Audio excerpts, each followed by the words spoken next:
would be if the mainstream media had just covered the facts, just covered the evidence that we've uncovered. With respect to where we're going, I do believe that we have the votes for impeachment inquiry. You just heard it. They have the votes. He thinks House Oversight Chairman Congressman James Comer says here on Newsmax, telling our Rob Schmidt there are enough votes to open up that impeachment inquiry into President Joe Biden. And now, speaking of Hunter Biden, Special Counsel David White said they will seek an indictment before the end of the month. Things are definitely heating up. Let's bring in a member of the House Oversight Committee right now, Congressman Byron Donalds of Florida. Good enough to join us on a Friday. Good to see you, sir. It's good to see you. Okay, so if the votes are there and this happens in just a few days here, what will you be looking to start immediately in an impeachment inquiry into President Joe Biden? Well, the first thing is that in the Judiciary Committee under Chairman Jim Jordan, what's going to happen is all of the evidence has been compiled in the Oversight Committee in Ways and Means.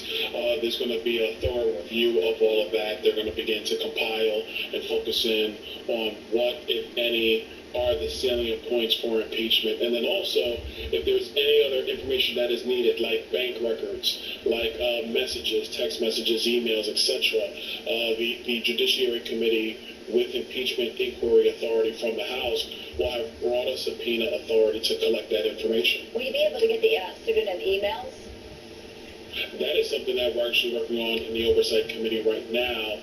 As I understand it, where that stands is that Barack Obama actually has to sign off on allowing essentially those emails to be delivered to the House Oversight Committee, since those are emails that were executed under his administration. And if there's nothing to hide, why not do it? Oh, I totally agree with you. I think that Barack Obama should just go ahead and release them, and that's just what it should be. What I would add is it's quite interesting that the National Archives would need the authority of President Obama to release that information, but we already saw with the National Archives that they moved at warp speed to get authority from Joe Biden to go after classified documents at Mar-a-Lago, because that's exactly what happened. Yeah, there's no problem with that whatsoever.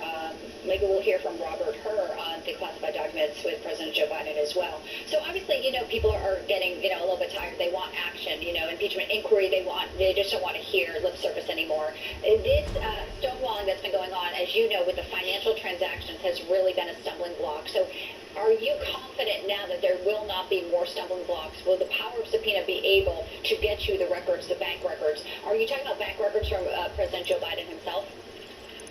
We'll see where that goes, and I don't want to lay anything out that might impugn what we need to do. But you got to understand, what we've been doing since we took back the majority is actually letting the evidence speak for itself. We've been following the evidence. We didn't walk in at the beginning of this Congress saying, this is our mission to if we want to get the word out for this club, we're gonna have to do some flyering. Flyering on an industrial scale. We're gonna pick up a chopper, fly out, and airdrop marketing all over this city. It's going to dictate a couple of things. Where did all this money end up? How many family members got all this money? And was Hunter Biden paying for things for Joe Biden, like he said in his text message to his daughter? Well, we'll be watching this very closely, and certainly we know the work that you've been doing, Congressman Donalds. Finally, I do want to get your reaction to the breaking story of the day. Nancy Pelosi says she is running for re-election, and I'm curious to get your response on why you think she wants to come back so bad to Washington. You know what? I don't even get it anymore with some of these people. Look, I told the citizens of the 19th District, you got about 10 years out of me. I'm 3 years in, so probably about 7 more years to go, and that's going to be it. Nancy Pelosi has been in Congress for decades now. She's not even Speaker anymore. She's not even the Democrat leader anymore. I just don't get it. It's okay to move on and get fresh blood in our politics. But unfortunately, what we're seeing is that the older generation in Congress, they just don't seem to just let it go and move on with the rest of their lives. I think it's a bad thing for the country. Congressman Byron Donalds of Florida, sir, thanks for your time. Good to see you. Anytime. Thank you.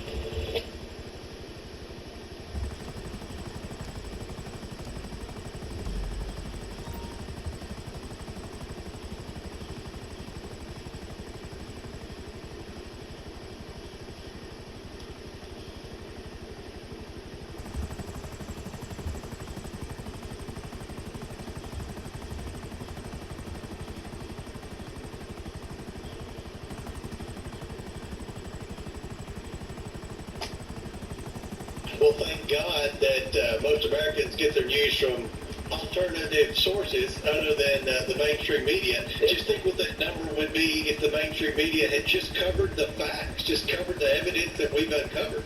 With respect to where we're going, I do believe that we have the votes for impeachment inquiry. You just heard him, House Oversight Chairman Congressman James Comer telling Rob Schmidt here on Newsmax it does look like there are enough Republican votes, he believes, for the House impeachment inquiry into President Joe Biden. He's saying inquiry bullshit. Of the Bidens, let's talk for a moment about Hunter Biden. Special Counsel David Weiss says they will seek an indictment before the end of the month, most likely on a gun charge. Talk more about this. New York Congresswoman Claudia Tenney, a member of the House Ways and Means Committee, also joins us today. Good to see you, Congresswoman Tenney. Thank you. Good to be on. All right, let's talk about impeachment inquiry. Will it happen? When will it happen? Are the votes there? Inquiry bullshit. Yeah, I think the votes will be there certainly for an impeachment inquiry because that gives us a little time to get the information, to get it out, to get coverage of it so that the American people can actually see the facts. As Congressman Comer just referred to, the mainstream media isn't covering any of this, and they're not showing these things that are happening in plain sight, whether it's the explosive testimony that came out from the whistleblowers, the FBI informant, which corroborated all that from Senator Grassley, to all the information that's now coming out with the matching that up with the laptop, and the continued information coming out with Shulkin and others that it is Joe Biden who's corrupt and Joe Biden needs to be looked into. Hunter's just a proxy, and now to bring up this gun charge by the special prosecutor is, he'd already done the original plea deal was to settle the gun charge when it hadn't even been indicted yet. So they're going in reverse order on this one. Yeah. I think impeachment inquiry is definitely on the table. It just show you how crooked the legal system is. Really asking the right questions at the right time there. The Ways and Means Committee that you're on has really paved the way for a lot of this, first releasing that testimony of the IRS whistleblowers who then went and testified. But there's still, it seems to be a way for this administration to shield Congress from getting questions, getting answers. For example, those pseudonym emails that NARA is saying, well, it has to be Joe Biden or Obama to release them. And every step of the way, it does seem like the stonewalling continues, Congresswoman. Absolutely, and this is kudos to my chairman, Jason Smith. I'm also on the Oversight Committee, but even the National Archives had to come forward with those pseudonyms. It's obvious there's a cover-up. Joe Biden isn't using pseudonyms for any reason other than to make sure that we have to continue to dive into the web, including the numerous suspicious activity reports and all those different... You see, numerous activity reports, if I get just one activity report from a fucking bank, I can't get no more fucking account. And we were slow-walked because of the actions of now Special Prosecutor Weiss, who should not be serving as Special Prosecutor. So I think there's a lot for the American people to see. This is worse than Watergate. This is the president engaging in illegal conduct, bribery, money laundering, impeachable crimes. And yet he's also covering it up using the Department of Justice and during Cop Americana. Clearly, the inquiry will do a lot for the investigation. Finally, I do want to ask you about Nancy Pelosi announcing her re-election just moments ago. The story's breaking. What is your read from that? She's 83 years old. She doesn't want to retire, spend some time with her husband Paul, her family. Why do you think she's doing this? I think this is just a routine announcement. It doesn't preclude her from later taking an appointment if she would become an ambassador or some other position that the president would give her.